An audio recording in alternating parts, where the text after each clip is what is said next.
그래서 말을 해요. 세 가지 말을 해요. 세 가지 말. 첫째는 축복합니다. 축복. 하나님 아버지와 예수 그리스도로부터 은혜와 평강이 있기를. 하나님 아버지와 예수 그리스도로부터 은혜와 평강이 있기를. 은혜는 하나님이 우리에게 주시는 것을 은혜라 그래요. 예수님 때문에 하나님이 주세요. 그리고 평강은 그것 때문에 행복하게 되는 것. 하나님께서 예수 그리스도 때문에 우리를 행복하게 해주십니다. 예수 그리스도를 우리에게 주셨어요. 예수님이 했던 제일 중요한 일이 뭐죠? 우리 죄를 위해서 십자가에서 죽으시고 부활하신 거죠. 오늘 사도는 하나님께서 예수님 때문에 모든 좋은 것을 너희들에게 주기를 원한다 하고 축복을 합니다. 여러분도 이 축복을 듣고 또 다른 사람들에게 축복해 주세요. 하나님의 은혜와 평강이 있기를 원합니다. 하나님이 예수님 때문에 좋은 것을 주기를 원합니다. 제일 중요한 게 우리 죄를 용서해 주신 거죠, 예수님. 그러니까 마음이 편하죠. 앞으로 죄를 안 지을 수 있도록 또 도와주니까 마음이 편합니다. 죄를 용서해 주시고 죄를 짓지 않도록 도와주시는 우리 하나님, 예수님 때문에 여러분 행복하고 기쁘기를 바라요. 둘째로, 첫째는 축복하는 말을 해줘요. 둘째는 감사하는 기도를 드린다고 말해줘요. 빌립보 교인들을 위해서. 무엇 때문에 감사하느냐 하면은 복음을 위해서 함께 협력했기 때문에 빌립보 교인들이 헌금을 해서 바울이 다른 일 하지 않고 복음 전할 수 있도록 도와줬어요. 지금은 바울이 사실은 감옥에 갇혔는데 그 이야기는 나중에 또 예배 시간에 어른들 위한 설교 말씀 시간에 듣도록 할게요. 하나님께서 교인들에게 좋은 마음을 줘가지고 헌금을 해서 바울이 복음 전도를 할 수 있도록 도와준 것 때문에 감사해요. 그 사람들도 많이 힘들었는데도 부자가 아니었는데도 돈을 헌금해서 복음 말씀을 전할 수 있도록 했기 때문에 하나님께 바울은 감사하는 기도를 했습니다. 여러분도 다른 사람을 위해서 감사하는 기도를 하세요. 하나님께서 여러분에게 부모님 주셨는데 부모님을 위해서 감사하는 기도, 또 학교 선생님을 위해서 감사하는 기도, 교회와 친구 때문에 감사하는 기도, 특별히 교회에서 함께 예배드리고 있는 친구들이 있다는 것 하나님께 감사하도록 해요. 자, 두 번째 말이 감사하는 기도를 했다는 거죠. 세 번째는 하나님 도와주세요 하고 기도를 했다고 말합니다. 무슨 기도냐면 교인들이 사랑이 넘치고 하나님을 믿기 때문에 점점 사랑이 넘치고 점점점 착한 사람이 돼서 예수님 오실 때, 예수님 재림하실 때까지 점점점 착한 사람이 되고 성장하고 사랑이 많은 사람이 되도록 기도해요. 그래서 예수님 오셨을 때 영광스러운 모습으로 아름다운 모습으로 변화되게 해달라고 기도해요. 빌립보 교인들을 행복하게 해주기 위해서, 기쁨을 주기 위해서 세 가지를 했어요. 축복을 해줬어요. 두 번째는 그 사람들을 위해서 감사하는, 같이 하나님 말씀을 전하고 함께 교회를 위해서 협력했기 때문에 감사하는 기도를 하고 감사한다는 말을 해주었어요. 세 번째는 그 사람들이 더욱더 믿음 안에서 사랑이 성장하도록 기도해 주었어요. 자, 여러분도 다른 사람에게, 부모님들에게, 또 친구들에게 이런 세 가지를 통해서 행복과 기쁨을 주도록 해요. 그리고 우리도 받도록 해요. 하나님께서 예수님 때문에 우리에게 모든 좋은 것들을 다 주시니까 예수님 때문에 축복 주시는 것 감사합니다. 믿음으로 받도록 해요. 그리고 감사하도록 해요. 우리도 같이 함께 예배드리고 또 여러분이 또 나중에 헌금도 하죠. 교회를 위해서 함께 일할 수 있다는 것에 대해서 감사하도록 해요. 그리고 기도하도록 해요. 기도 중에 제일 중요한 게 사랑이 점점 많아지고 믿음이 성장해서 점점점 아름다운 모습으로 되는 것. 오늘 세 가지 말씀 들었습니다. 축복해요. 감사해요. 그 다음에 사랑이 많아지도록 기도해요. 계속해서 하나님 말씀을 들읍시다. 네.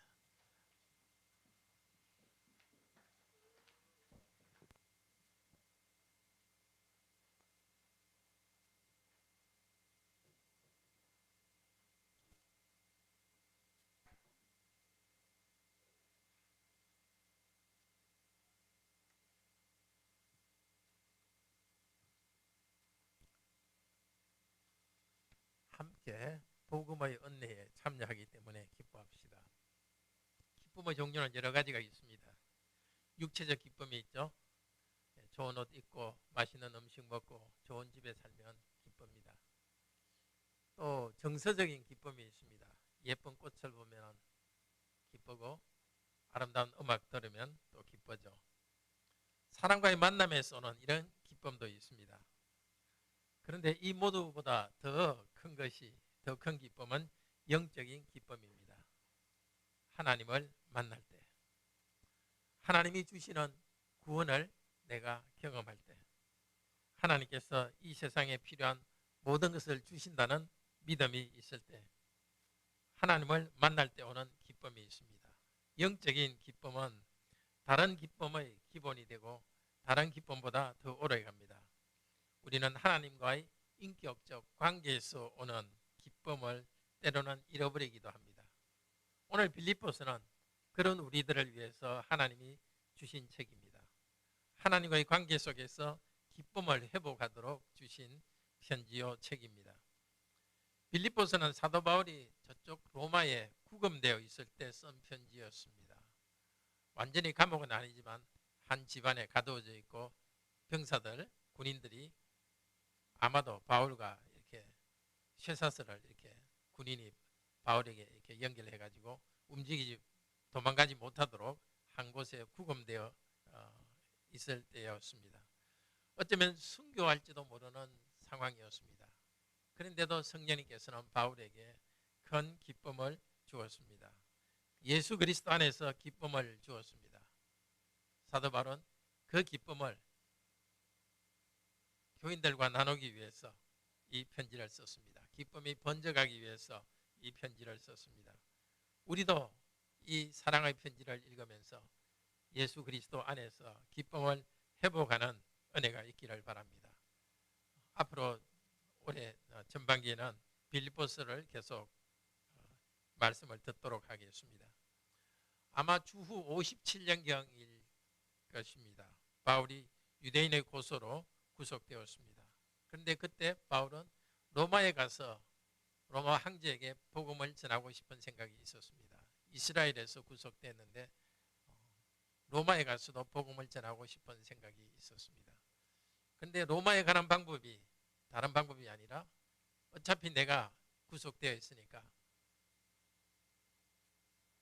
죄인으로서 내가 가면 되겠다 생각을 하게 되었습니다. 그런데 예수님께서도 환상 중에 나타나서 바울에게 네가 로마에 갈 것이라고 말씀하셨기 때문에 바울은 생각했습니다. 자기가 구속되어 있어서 로마 시민이기 때문에 그냥 해방될 수도 있었습니다. 그렇지만은 로마의 황제 앞에 가서 재판을 받겠다고 말을 했습니다. 그래서 로마 황제에게 재판을 받기 위해서 이렇게 로마의 군인의 호송을 받고 배를 타고서 이스라엘에서 저 로마까지 갔습니다. 복음 때문에 죄수가 되었습니다. 바울은 그때 어디 있었냐 하면은 감옥이 아니라 로마 황제를 지키는 시위대 근처의 집을 하나 세를 내어서 셋집에서 있었습니다. 물론 거기에는 로마 군인이 교대로 계속 바울을 지켰습니다. 바울은 복음을 전하기 위해서 죄수가 돼가지고 그곳에 있었습니다. 그런데 쇠 고랑을 차고 있고 자유가 없었지만 그러나 그 집에서 자기를 찾아오는 사람들에게 복음을 자유롭게 전할 수 있었습니다. 아주 악명 높은 네로 황제의 판결을 받기 위해서 기다리고 있었습니다. 그런데 개인 집을 세례해서 있었기 때문에 돈이 필요했습니다. 근데 그것을 알고서 빌립보 교회에서 돈을 보내주어서 또 사람을 보내주어서 바울은 다른 일을 하지 않고 또 그 감옥에 갇혀 있으면서 복음을 전할 수 있게 되었습니다. 그 빌립보 교회에 대해서 감사를 표시하면서 고맙다는 감사를 표시하기 위해서 쓴 편지가 이 빌립보서입니다. 아마 AD 61년쯤 되었을 때입니다. 감사를 표시할 뿐만 아니라 바울의 구속 때문에 슬퍼하고 있는 빌립보 교인들에게 기쁨을 나눠주기 위해서 예수 그리스도 안에서 구원의 기쁨을 다시 설명해 주기 위한 목적으로 이 편지를 썼습니다. 그 외에 또 다른 목적도 있었습니다. 빌립보 교회 성도들은 빌립보는 위치가 어디냐면 지금 그리스 있죠. 그리스의 북쪽을 마케도니아라고 합니다. 그 그리스의 북쪽에 있는 마케도니아에 있는 한 도시가 빌립보입니다. 빌립보 교인들은 불신자로부터 믿지 않는 사람으로부터 박해를 받았습니다. 그리고 유대주의자들 할례를 받아야 구원을 받는다고 생각하고 구약율법을 지켜야 구원받는다고 생각하는 유대주의자들의 공격이 또 있었습니다. 그리고 빌립보 교회 내 교인들끼리 또 갈등이 또 있었습니다. 그래서 사도 바울은 핍박받는 성도들을 위로해 주기 위해서 또 유대주의자로부터 교회를 보호하기 위해서 그리고 성도들끼리 서로 한 마음이 되도록 권면하기 위해서 이 편지를 써보냈습니다. 오늘 우리는 1절에서 11절 말씀을 먼저 듣겠습니다. 우리에게 주신 말씀은 함께 복음의 은혜에 참여하기 때문에 기뻐하십시다라는 말씀입니다. 첫째로 1절에서 2절은 축복 선언을 합니다. 은혜와 평강의 축복 선언이 기쁨의 원천이 됩니다. 둘째, 바울은 감사합니다. 3절에서 8절까지 복음에 참여하기 때문에 기쁨으로 감사합니다. 셋째로 기도 9절에서 11절입니다. 예수님 재림 때까지 사랑이 넘치고 의의 열매가 가득해지기를 기도합니다. 오늘 이 시간 복음의 은혜에 참여하는 것 때문에 기뻐하도록 성령께서 은혜 베푸시기를 소원합니다. 먼저 축복 선언을 1절에서 2절 합니다. 바울과 디모데는 자기를 뭐라고 소개하고 있죠? 사도라고 소개할 수도 있지만 뭐라고 소개합니까? 그리스도 예수의 종이라고 소개합니다. 겸손하게 소개합니다. 바울은 사도라는 직책을 말할 수도 있었지만 겸손히 자기를 낮춥니다. 빌립보 교인들이 서로 자기를 높이려는 마음들이 있기 때문에 그 교인들에게 부끄럽게 하여서 마음을 낮추기 위해서 바울 자신이 낮은 표현을 쓰고 있습니다. 그렇지만 낮추지만 그리스도의 종으로서 예수 그리스도의 종이기 때문에 권위가 있는 위치로서 권위가 있는 사람으로서 이 편지를 씁니다. 편지를 받는 사람은 주 그리스도 예수 안에서 빌립보에서 사는 모든 성도들에게 편지합니다. 특히 모든이라고 강조하는데 그 모든은 교인들끼리 서로 분열이 있지만 여러분은 전부 다 하나입니다. 그것을 나타내기 위해서 모든 성도들에게 편지를 씁니다. 특별히 감독들과 집사들에게 편지를 쓴다 합니다. 감독이라는 것은 목사와 장로를 포함해서 말합니다. 그러니까 목사와 장로, 집사를 특별히 강조하면서 그 교회를 세우는 직분자를 강조하면서 편지를 쓰고 있습니다. 사도 바울은 복을 선언합니다. 성령께서 우리에게도 지금 이 복을 선언합니다. 뭐라고 선언하죠? 하나님 우리 아버지와 주 예수 그리스도로부터 은혜와 평강이 너에게 있을지어다고 합니다. 하나님 아버지께서는 아들 주 예수를 통해서 우리에게 모든 좋은 것을, 모든 은혜를 내려주십니다. 우리가 받을 자격이 없는데도 예수 그리스도 때문에 은혜로 우리에게 주십니다. 그 은혜의 결과로 마음의 평화와 여러 평화가 있기를 축복합니다. 평화라는 것은 종합적인 행복입니다. 마음의 평화와 또 인간관계가 갈등이 없이 편한 것, 물질적인 안정, 또 건강, 모든 종합적인 복을 평강이라고 합니다. 그렇지만 물질적인 것에는 부족함이 있더라도 더 중요한 것이 있을 때는 평강이 있습니다. 그래서 로마서 14장 17절에서는 하나님 나라는 먹는 것과 마시는 것이 아니요 성령 안에 있는 의와 평화와 기쁨이니라. 예수 그리스도를 통해서, 성령님을 통해서 의와 평화와 기쁨이 있기를 원합니다. 한번 보십시오. 편지를 보내는 사람도 예수 그리스도 안에서 예수 그리스도의 종이라고 자기를 소개하고, 편지를 받는 사람도 예수 그리스도를 이야기하고, 보고의 내용도 예수 그리스도로부터 오는 은혜와 평강을 말합니다. 하나님 우리에게 주신 은혜는 여러 가지가 있지만 그 모든 은혜의 중심에는 예수 그리스도께 있습니다. 특별히 하나님이 우리에게 주신 은혜는 바로 우리가 죄인인데, 죄인이 하나님의 심판을 받고 하나님의 저주를 받고 영원한 멸망 중에 있어야 되는데, 이 죄인들을 용서하시고 예수 그리스도의 십자가와 부활의 능력 때문에 예수를 믿는 자에게는 죄를 용서하시고 의롭다고 인정해 주시는 이 은혜가 특별히 큰 은혜입니다. 누구를 의롭게 한다고요? 죄인들을 의롭게 하고 죄인들을 의롭다고 인정해 주시는 이 은혜 때문에 마음의 큰 평화를 누리게 되기를 소원합니다. 그 다음에 예수 그리스도의 은혜로 죄 용서 받은다 하면 아무렇게나 사는 것이 아니라 거룩하게 살아가는 은혜가 있기를, 그 은혜를 선언하고 있습니다. 그런데 빌립보서 1장 29절에는 예수 그리스도를 믿는 우리들에게는 그리스도를 믿는 은혜뿐 아니라 그리스도를 위하여서 고난도 받는 은혜가 있다고 합니다. 하나님께서는 그리스도를 믿는 우리들에게 고난을 주셔서 그 고난 가운데서도 하나님의 은혜를 체험하게 하십니다. 고난 가운데 인내하고 그 가운데 기뻐하고 예수 그리스도의 형상으로 변화되어 가도록 했습니다.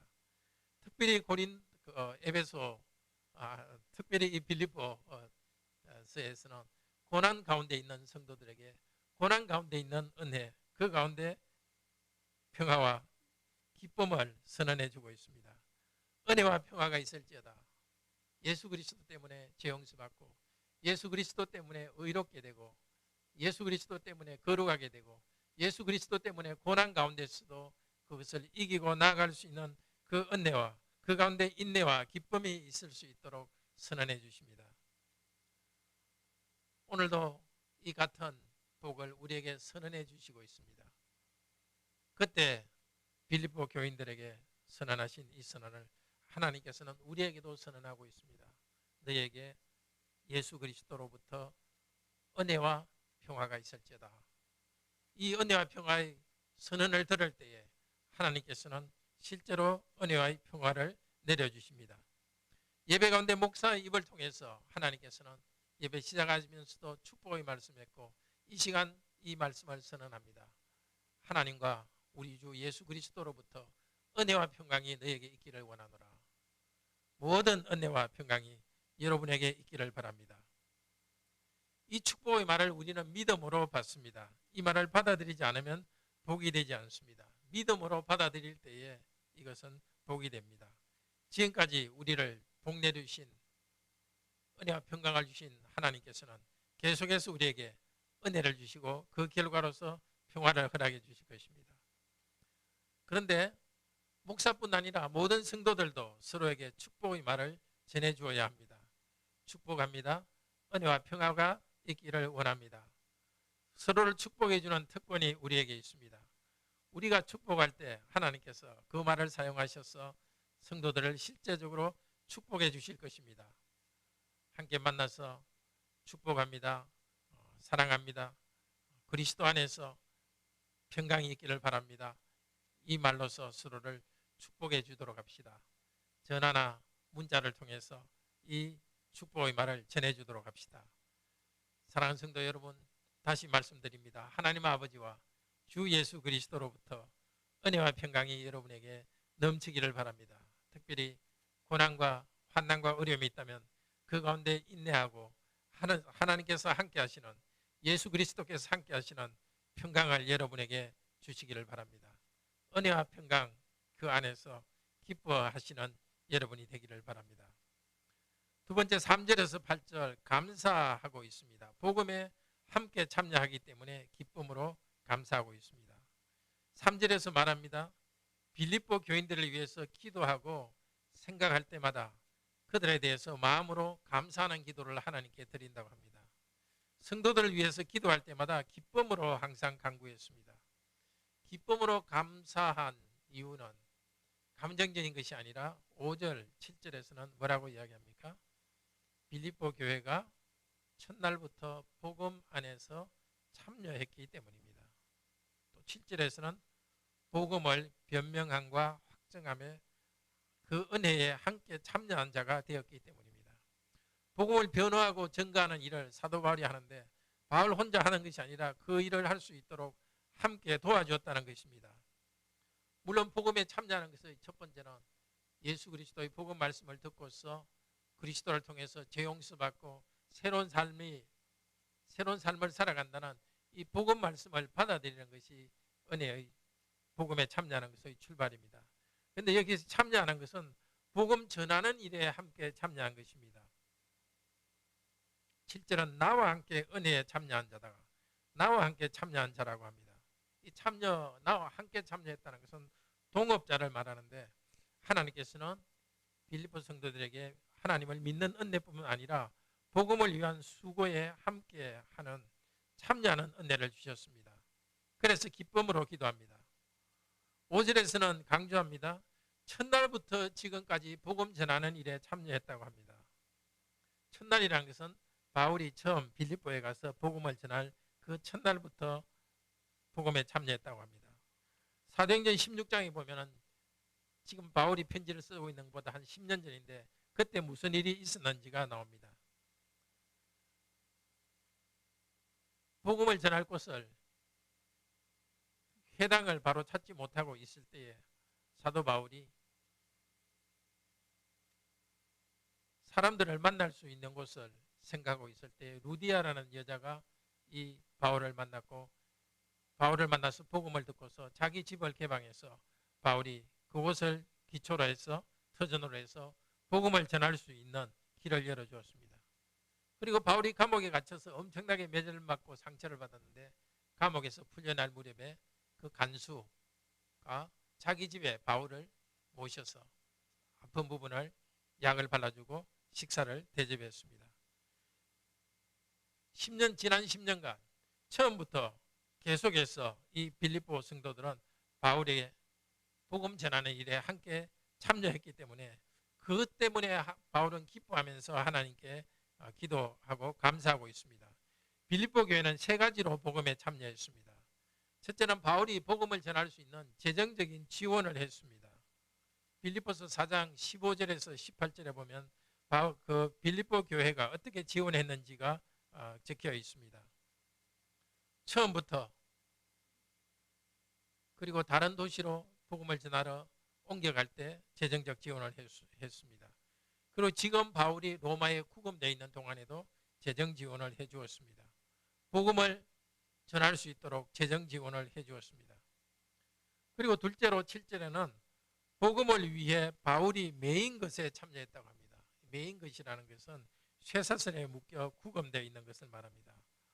바울이 쇠사슬에 묶여 구금되어 있는 지금 돈을 재정 지원을 한 것은 단순히 재정 지원을 한 것이 아닙니다. 바울이 묶여서 고난당하는 고난에 함께 참여하는 의미가 있습니다. 근데 빌립보 교회는 물론 부자도 있었지만 가난한 사람도 많았습니다. 빌립보 교회가 있던 마케도니아 교회에 대해서 고린도 후서 8장 12절에서 말하고 있습니다. 고린도 후서 8장 12절 주보에 적혀 있습니다. 고린도 후서에서는 빌립보가 있던 그 마케도니아 지역의 교회에 대해서 어떤 상태였는가를 말하는데 환난의 많은 시련 가운데서 그들의 넘치는 기쁨과 극심한 가난이 그들의 풍요한 연보를 넘치게 하였느니라.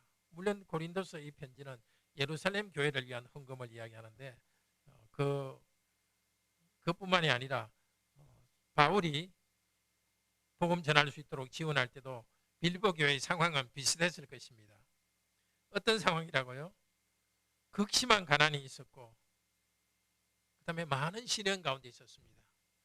세속 사회로부터 핍박이 있었고 극심한 가난이었지만은 그러나 넘치는 기쁨, 극심한 가난보다도 그걸 듣고 넘치는 기쁨 가운데서 사도 바울에게 재정을 지원해 주었습니다. 빌립보서 1장 29절에서 말했듯이 빌립보 성도들은 그리스도를 믿는 은혜뿐 아니라 그분을 위해 고난받는 은혜를 받았습니다. 자기들도 힘들지만은 복음을 위해서 희생적으로 헌금을 하여서 사도 바울의 복음 전파하는 일을 도왔습니다. 그것은 단순한 재정 지원이 아니라 사도 바울이 당하는 고난에 함께 참여하는 것이었습니다. 셋째로 그들 자신이 복음을 직접 전하면서 복음에 참여했습니다. 우리 관악교 성도님들도 복음에 참여한 것 때문에 기뻐합시다. 저도 우리 성도님들이 복음에 참여한 것에 대해서 기뻐합니다. 땀 흘려 일해서 여러분이 가족을 부양할 뿐 아니라 교회를 위하여 헌금하여서 복음에 참여했습니다. 교회가 계속 예배드리고 말씀을 전파하고 하나님께 영광 돌릴 수 있는 일을 할 수 있었던 것은 우리 성도님들의 11조와 감사헌금이 있었기 때문입니다. 힘에 지나치도록 후하게 헌금하고 있는 것을 압니다. 복음을 위해서 협력하고 있으니 참으로 저도 기뻐하고 우리 함께 협력하고 있는 성도들 때문에 하나님께 감사하고 기뻐하도록 합시다. 또 개인적인 어려움들이 있지만 그 가운데서도 주일마다 함께 모여서 예배드리고 있는 것, 복음에 함께 참여하는 것입니다. 그런 성도들 때문에 하나님께 감사드립니다. 다만 우리 교회를 생각할 때 저를 포함해서 입으로 복음을 전하는 일에는 좀 부족함이 있었지 않나 생각됩니다. 앞으로는 입으로 복음을 전하는 일에도 더 열심을 낼 수 있기를 바랍니다. 근데 7절에 보면 은혜라고 말합니다. 은혜. 무엇을 은혜라고 말합니까? 복음 때문에 바울과 함께 고난받고 복음을 변명하고 확증하는 일. 변명이라는 것은 변호한다는 뜻입니다. 복음을 변호하고 확증하는 그 은혜에 참여했다고 합니다. 하나님을 믿는 은혜뿐 아니라 성밀한 은혜를 주셨습니다. 이 은혜를 하나님께서 주셨으니까 지금까지도 여러분이 성도님들이 헌금으로나 예배드리면서 성도의 교제를 통하여서 복음에 참여해 왔지만은 이 은혜를 받았으니 은혜에 감사하면서 기쁨으로 계속 감당하도록 합시다. 바울이 감사하며 기뻐한 또 다른 이유는 6절에서 말하고 있습니다. 성도 안에 착한 일을 시작하신 분 아버지 하나님께서 그리스도 예수의 날까지 완성해 가실 것 때문에 기쁨으로 간구합니다. 그리스도 예수의 날이라는 것은 예수님의 재림의 날입니다. 지금까지 복음을 위해서 살아가고 복음에 참여했지만 앞으로 어떻게 될지는 알 수가 없습니다. 그러나 굳세게 흔들리지 않을 수 있습니다. 왜냐? 지금까지 복음에 참여한 것은 스스로가 한 것이 아니라 하나님께서 일하셨고 하나님께서 복음에 참여하시도록 일하셨기 때문입니다. 그 하나님께서는 앞으로 계속해서 예수 그리스도 오실 때까지 이 빌립보 성도들이 복음에 참여하는 일을 할 수 있도록 그것을 완성하고 계속해 나갈 것을 선언하고 있습니다. 하나님께서 시작하셨기 때문에 하나님께서 계속 하실 것입니다. 지금 고난받고 있으면서도 그러나 미래에도 계속해서 복음을 위해서 살아갈 수 있을 것이라는 확신을 가질 수 있는 것은 하나님께서 시작하셨고 하나님께서 일하시기 때문입니다. 형제자매님들, 우리 성도님들이 복음을 믿게 하시고 또 복음을 위하여서 헌금을 하고 복음에 참여하게 하셨습니다. 지금까지 하나님께서 신실하게 인도해 주셨습니다. 기뻐합시다. 앞으로 미래에 예수 그리스도 재림의 날까지 우리가 선한 일을 할 수 있도록 하나님께서 인도하실 것입니다. 하나님께서 일하실 것을 믿고 기뻐합시다. 사도가 기쁨으로 하나님께 빌립보 성도를 생각할 때 기쁨으로 감사할 수 있는 또 다른 이유는 그들에 대한 깊은 사랑 때문입니다. 7절에 보면 너희가 내 마음에 있음이며, 성도들이 바울의 마음에 있다고 합니다. 늘 성도들에 대한 생각이 떠나지 않고 사랑하고 있습니다. 8절에서는 예수 그리스도의 심장으로 사모한다고 말하고 있습니다. 이 심장이란 말은 애간장 탄다 할 때 그 애간장이고, 마태복음 6장 36절에서는 예수님께서 무리를 보고 불쌍히 여기시니 그 불쌍히 여긴다는 것과 같은 단어입니다. 그리스도의 심장이라는 것은 사도 바울은 예수 그리스도의 마음을 가지고 있었습니다. 예수께서 죄인들과 병자들을 보시고 마음이 찢어지듯이 불쌍히 여겼는데 사도 바울도 같은 불쌍히 여기는 사랑의 마음을 가지고서 예수 그리스도의 심장으로 뭘 한다고 그러죠? 예수 그리스도의 심장으로 너희를 사모한다. 아주 보고 싶어하는 것입니다. 연인들이 서로 사랑하여서 보고 싶어하듯이 사도 바울도 성도를 향한 예수 그리스도의 심장으로 성도를 사랑하고 보고 싶어하는 사랑이 있습니다. 바울이 이런 마음을 가지고 있다는 것은 하나님께서 정인이 되신다고 아주 강하게 말하고 있습니다. 성도들을 마음에 품고 있고 성도들을 보고 싶어하기 때문에 그들을 위하여 기도할 때 기쁨으로 기도합니다. 시편 16편 3절에서도 성도들을 향해서 이렇게 말합니다. 땅에 있는 성도는 존귀한 자니 나의 모든 즐거움이 저에게 있도다. 성도들이 이렇게 기쁨의 원인이 되었습니다. 왜 성도들이 기쁨의 원인이 되었습니까? 우리가 함께 복음에 참여한다는 것을 알기 때문에 그 사랑의 마음이 생깁니다. 서로 보고 싶어하는 것 자연적인 감정이 아니라 예수 그리스도 안에서 같은 그리스도를 통해서 구원받고 그리스도의 복음을 전파하는 일에 함께 협력한다는 그 사실 때문에 보고 싶어하고 그 성도들을 마음에 품고 사랑하고 있습니다. 그 사랑으로 기도할 때 더 기뻐할 수 있었습니다. 저도 사도 바울 정도는 아니지만 우리 성도님들을 마음에 품고 있습니다. 또 여러분 정말 사랑합니다. 그리고 성도님들을 참으로 보고 싶었습니다. 만나서 반갑습니다. 예.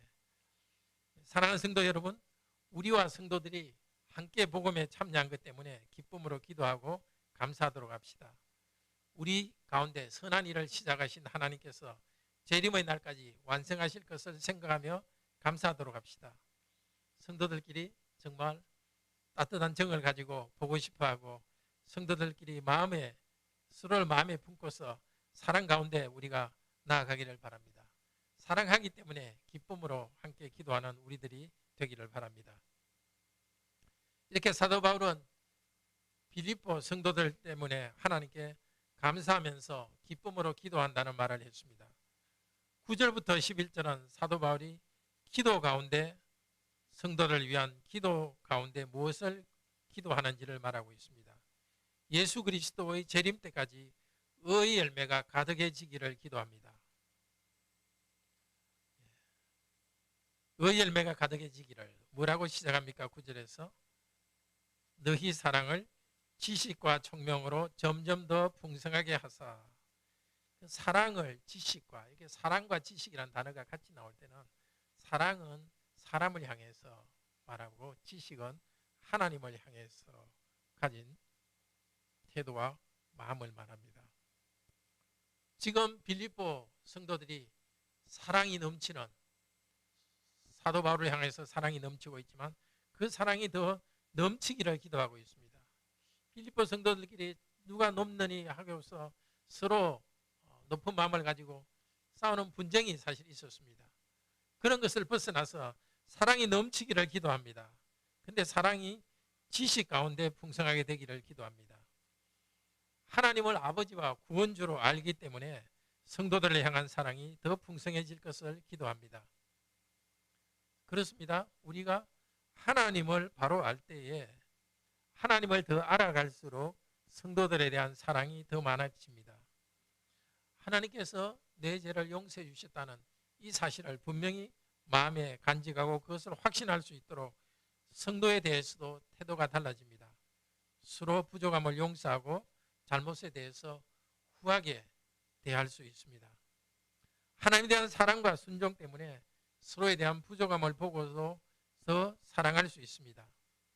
우리는 서로 사랑하는 것이 하나님이 주신 의무이기도 하지만 이 사랑의 의무를 다하기 위해서는 하나님으로부터 받아야 됩니다. 하나님을 알고 하나님을 믿는 믿음 가운데 하나님의 사랑을 경험할 때에 우리는 성도를 향해서 더 사랑할 수 있습니다. 그래서 너희 사랑을 지식으로 점점 풍성하게 하사. 우리 성도님에게도 하나님을 더 알아갈 수 있는, 알아가는 복이 있기를 바랍니다. 하나님이 우리를 위해서 하신 죄 용서의 은혜와 예수 그리스도 안에서 성령님을 주셔서 거룩하게 살아갈 수 있도록 힘을 주시는 그 하나님의 은혜, 저와 여러분 같은 사람을 사랑해 주셔서 자기 아들을 아끼지 않고 우리에게 주신 그 큰 사랑, 그 큰 사랑을 더 경험하기를 바랍니다. 그 사랑을 경험하면서 성도들도 또 가족을 더 사랑할 수 있기를 바랍니다. 너희 사랑을 지식과 총명으로 더 풍성하게 하사. 총명이라는 것은 영적 분별력을 말합니다. 무엇이 옳은지를, 어떻게 하는 것이 지혜로운지를 판단하는 그 지혜 가운데서 사랑이 깊어지기를 바랍니다. 그래서 지극히 선한 것, 행동을 할 때 가장 좋은 것이 뭔지를 판단하고, 그리고 10절에서 계속 말합니다. 진실하여 허물이 없이, 마음의 상태가 진실하고 순수하고 허물 없이 비난할 여지가 없고 죄가 없는 삶을 살도록, 이렇게 점점점 사랑이 지식과 총명으로 더 풍성하게 되어서 어디까지 이르라고요? 이 일이 예수 그리스도의 재림의 날까지 이르게 되기를, 예수 그리스도의 재림의 날까지 지속적으로 영적으로 성장하기를 기도합니다. 의의 열매가 가득하기를. 무엇이 의의 열매가 있습니까? 예수 그리스도 안에서 의롭게 되었기 때문에, 사람이 새롭게 되었기 때문에, 그리스도 안에서 의롭게 되었기 때문에 의로운 행동이 나올 수 있기를, 예수 그리스도와 연합되고 하나 되었기 때문에 그리스도의 영이 내 마음에 흘러서, 그리스도의 의로움이 내 마음에 흘러서 의의 열매가 가득하게 되기를 기도합니다. 요한복음 15장 5절에서 예수님께서 말씀하셨습니다. 나는 포도나무요 너희는 가지라. 너희가 그가 내 안에 내가 그 안에 거하면 사람이 열매를 많이 맺나니 나를 떠나서는 너희가 아무것도 할 수 없습니다. 그렇습니다. 예수님 안에 있을 때, 예수님과 하나 될 때에 예수님의 진액이, 예수님의 사랑이 흘러서 우리들이 의로운 삶을 살아갈 수 있습니다. 이 복이 저와 여러분에게 계속 넘치기를 바랍니다. 그리스도께서 은혜 주셔서, 하나님이 은혜 주셔서 하나님을 아는 지식이 점점 자라면서, 그리고 그리스도와 연합되어서 그리스도의 사랑이, 그리스도의 의가 우리 가운데 흘러서 점점 의와 사랑이 흘러 넘치기를, 그것이 언제까지? 예수 그리스도 재림할 날까지 점점점 성장하기를 바랍니다. 그래서 바울은 믿음으로 바라보고 있습니다. 종말에 완성될 형제자매들의 아름다운 모습을 눈으로 그리면서 그것이 이루어지기를 기도하고 있습니다. 여전히 부족함이 있는 저와 여러분입니다. 그렇지만 하나님은 우리를 점점 더 자라게 하십니다. 때로는 넘어지기도 하지만 다시 회개하고 일어서게 하십니다.